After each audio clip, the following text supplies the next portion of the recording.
All right, welcome to the Kiss FAQ.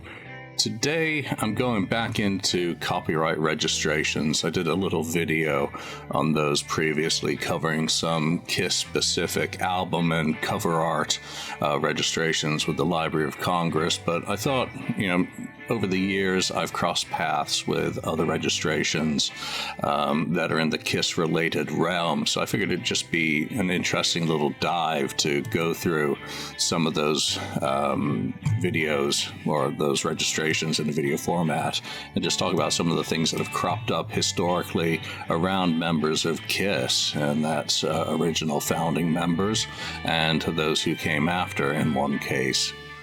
So, let's jump into this video. It's not going to be an extensively long and wordy monologue, but we'll get started with the earliest currently known Kiss-related copyright registrations. And they, of course, relate to Paul Caravello, who became Eric Carr in 1980. And his first one was Your Turn to Cry, and as you can see, registered to his home address, where he lived up until he joined Kiss, I believe. And there's his signature, or at least I believe it's his. Not sure if his father may have helped him out with these registrations. In 1966, just a teenager, so August the 10th, 1966, for Your Turn to Cry. And then the other side of the single, the second song the Cellarman had recorded, was, of course, I Cry at Night. Again, same details, bit of scribbling. Oops, wrong line. I've done that before, too. And then we'll flip over to the other side of this one. And again, autograph. Very early one for Paul, or Eric, as it may be. And this one is dated to October 1966 when the application was received and filed. So very cool to see. Jumping into Peter Criss. Peter didn't write much with Chelsea, with Mike Brand and Peter Shepley being the two principal songwriters for that group. They'd come out of the University of Rhode Island, I think it was, where they'd been members of the Others and had released plenty of singles during the 60s. But by October 1970, their manager, Barry Minsky, is doing the registrations for songs that would appear on their Decca debut, All American Boy, song number 2. So the brown, or may have been red ink at the time that this was originally filed, is quite interesting. But when you go through the books full of original applications, here goes Good Company. I'm not doing the dates for any of these other ones because they're all from the same batch of registration. So you see red ink, you see handwriting, you see typescript, you see all sorts of different typescript. Grace, another one of the songs that made the album. And I haven't found any of the unpublished registrations for songs that they may have written yet. But again, it's just very much a bit of a dive through all of that. So let's call it a day, slowly working our way through that Chelsea album here. And that was one of the very early releases by a future member of Kiss. And of course, Peter Criss was part of that group, which became Lips, Ophelia, sharing a title, or at least a word, with a title with Wicked Lester's pre-Kiss stuff as well for Gene and Paul. So all you get out of this is just these are the dates that they did the registrations, who the songwriters were, addresses and such for where these folk were living at the time. Rolling along as we are rapidly through this. There's, I think, one registration that comes up the end. This is actually Silver Lining, the only song on the album not written by Peter Shepley and Mike Brand. This was written by Ben Wenger and Chris Aretas. Polly Vaughan is not featured here because it wasn't written by them. It was a cover or an arrangement. Hard rock music. I guess I always call this the single from the Chelsea album. So this one shows up separately in a different batch because for whatever reason, there was an issue with, I think it was whether they'd received a copy of it yet. So again, this points the date of the release of the album to January 1971, which I think is when it was advertised.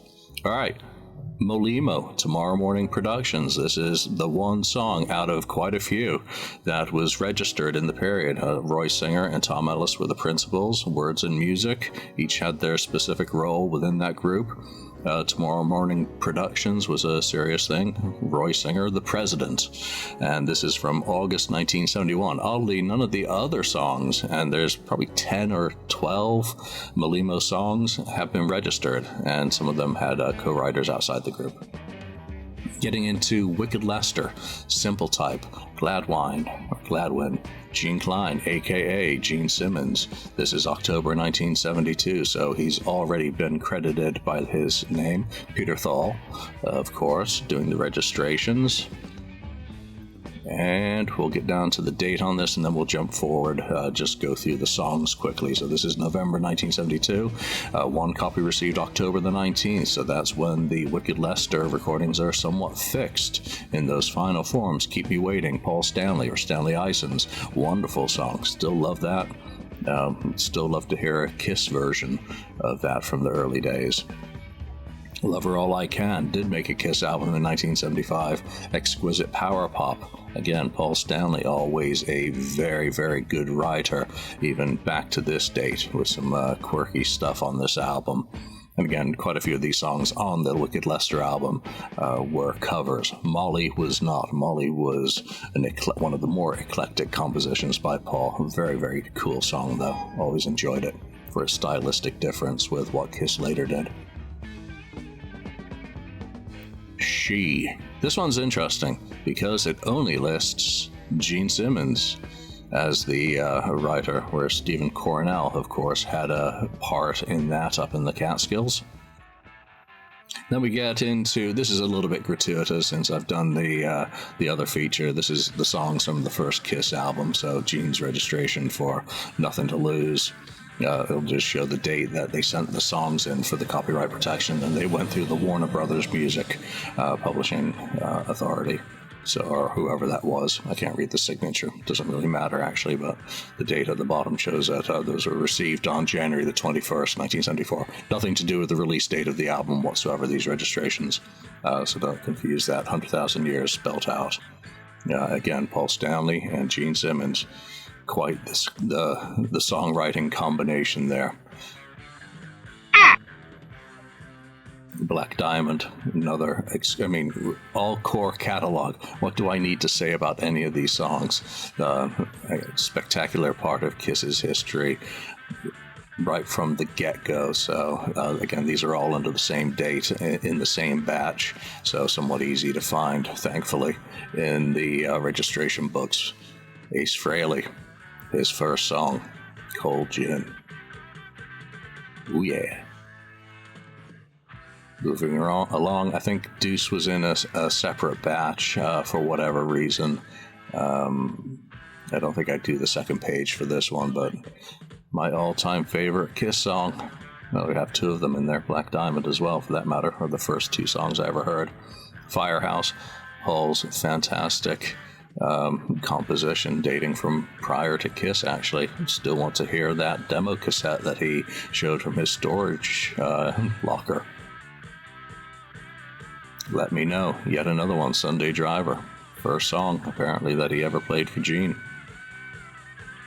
And only him on the credits, of course. Getting towards the tail end, pardon me, Strutter.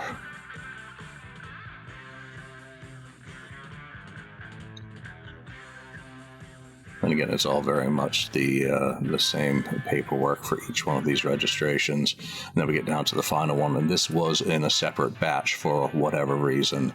Paul and Gene, there's Peter and Ace, all attributed writers. I wanted to make sure we included this one because it's got Peter as well represented. But this one shows up. I think part of the date is the same, but they received the copy of it slightly later. So we'll see at the bottom here. So February the 19th, they got that application, and they'd received the copy on the 21st as well. Then we get into Vinnie Cusano and that dreadful Happy Birthday USA composition under the pseudonyms Winnie LaCoo and Kid Kashmir. And this is from February 1976. Is this one going to be submitted by Meredith in Department B? No, it's Mrs. Sandy Devine. Maybe she works in Department B and supervises Meredith. There we go. From February 1976, celebrating the bicentennial of the United States of America. And this year, of course, we celebrate the 250th anniversary of the foundation of the United States. So there you go. That's another quick run through some of the copyright registrations. I'm more interested in the pre-Kiss stuff in that context. It's always fun just to go through these files and see what's what. Again, they take a variety of different forms. They have no meaning whatsoever. They don't give you any true information about when these songs showed up in the public, if they did, or they don't give you any audio. Because again, I'm sure we'd love to hear more of that, and hopefully in the future people get to hear some of the additional Molimo recordings. All right, that's it. Thanks for joining me. See you.